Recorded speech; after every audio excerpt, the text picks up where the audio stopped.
Hoje pela manhã, a Folha de São Paulo divulgou uma reportagem falando sobre uma paranoia de Bolsonaro e como o presidente é paranoico com relação a traições. Todos ao redor de Bolsonaro são potenciais traidores, com exceção de seus filhos. E a reportagem deu vários exemplos das alternâncias no núcleo duro do bolsonarismo por conta dessa paranoia de Bolsonaro. O núcleo principal de poder do Bolsonaro começou com Gustavo Bebiano, que na visão de Bolsonaro o traiu e por isso foi demitido. Outro que traiu foi General Santos Cruz, também demitido. Joyce Hasselmann, delegado Valdir, exemplos de pessoas que traíram a confiança de Bolsonaro. O próprio General Mourão não foi demitido, mas está escanteado dentro do governo. E houve depois um segundo momento com um novo núcleo duro composto por Onyx Lorenzoni e também pelo General Augusto Heleno. General Augusto Heleno, pelo que se diz nos bastidores, também perdeu muito de seu poder e o Onyx Lorenzoni possivelmente vai sair em uma reforma ministerial.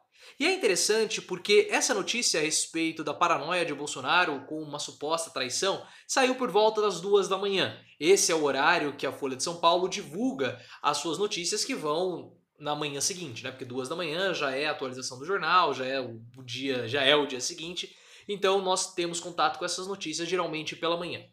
E eu gravei esse vídeo e hoje à tarde, né, aqui por volta das 20 para 1 da tarde, o antagonista soltou uma reportagem falando que a jornalista Thaís Oyama, no livro Tormenta, o governo Bolsonaro, disse que essa paranoia de Bolsonaro com relação às traições também chegou ao Sérgio Moro, defensor do Caixa 2 e ministro da Justiça. Bolsonaro cogitou sim a demissão de Sérgio Moro, o defensor do Caixa 2, em meados de agosto, porque foi durante esse período que houve toda aquela situação envolvendo o COAF, o STF, que acabou resultando na interrupção das investigações do COAF, o que beneficiou Flávio Bolsonaro. Naquela época, Sérgio Moro, defensor do Caixa 2, criticou a decisão do STF e isso revoltou demais o presidente Jair Bolsonaro, porque claro, Bolsonaro queria que Sérgio Moro o apoiasse e principalmente apoiasse os seus filhos. Bolsonaro ele tem esse tipo de percepção, como foi falado na reportagem da Folha de São Paulo. Bolsonaro ele acha o seguinte: se você está comigo, você tem que me defender até a morte. Ou você está comigo até a morte, ou você não está comigo. E Sérgio Moro mostrou que ele não estava tanto assim com Bolsonaro ao criticar essa decisão do STF com relação à investigação do COAF, o que acabou beneficiando Flávio Bolsonaro. E Moro somente não demitiu Sérgio Moro, o defensor do Caixa 2, por conta da atuação do general Augusto Heleno. O general Augusto Heleno disse que se Sérgio Moro fosse demitido, o governo de Bolsonaro acabaria. Se demitir Moro, o seu governo acaba. Será que o general Augusto Heleno tem razão a respeito disso? Olha, a opinião pública iria ser bastante pesada com relação a Bolsonaro e nós precisamos avaliar isso. Bolsonaro ele tem hoje 30% de aprovação. Esse é o número de eleitores fiéis do governo Bolsonaro. Nós temos que lembrar que um terço da população brasileira pensa exatamente igual ao Bolsonaro e esse é o número de eleitores que aprovam o governo Bolsonaro, que acham que é um governo bom ou ótimo. E esse valor dos 30% se mantém inalterável desde abril de 2019, então é um valor muito sólido. Será que essas pessoas, elas parariam de apoiar Bolsonaro caso o Sérgio Moro saísse do governo, fosse demitido por Bolsonaro? Esse é um ponto importante. Outra questão, eu venho falando aqui no canal já há um certo tempo que se existe uma chance de Bolsonaro não ir para o segundo turno, ficar fora do segundo turno em 2022, é uma competição com o Sérgio Moro. Moro ele é o político, o ministro mais bem avaliado no governo Bolsonaro e é também aquele político que a população brasileira tem o maior grau de confiança.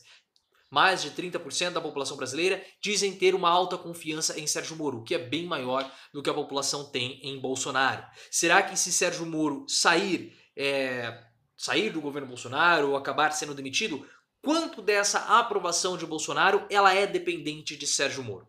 Esse é um ponto que nós precisamos saber e é um ponto de interrogação. Porque se essa população, se esses 30% caírem para 20%, 22%, Bolsonaro ainda tem uma chance grande de ir para o segundo turno porque mostra ali que são eleitores fiéis. Agora, se isso cair mais, significa que a popularidade de Bolsonaro ela é dependente de Sérgio Moro. Eu não acho que ela seja tão dependente assim, mas é uma coisa que nós só podemos especular no momento, não há grandes confirmações. Mas o que nós podemos saber é que Bolsonaro ficou com medo de demitir Sérgio Moro, defensor do Caixa 2, e não o demitiu. Então, Bolsonaro teve que engolir essa, entre aspas, traição de Moro na interpretação de Bolsonaro, porque Moro não está com Bolsonaro, porque não esteve 100% com Bolsonaro.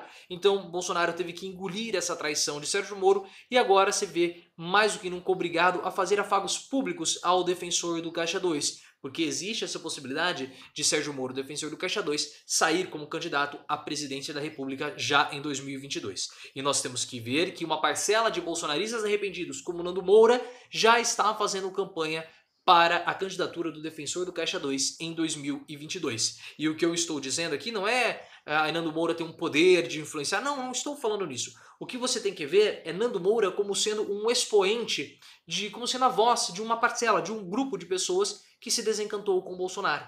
Outro ponto importante é que muitos militares, uma ala dos militares, já estão cansados de Bolsonaro e trabalham com a possibilidade de Sérgio Moro, defensor do Caixa 2, sair como candidato à presidência da República já em 2022 também. Então, como eu falei, Bolsonaro e o defensor do Caixa 2 estão em rota de colisão eleitoral.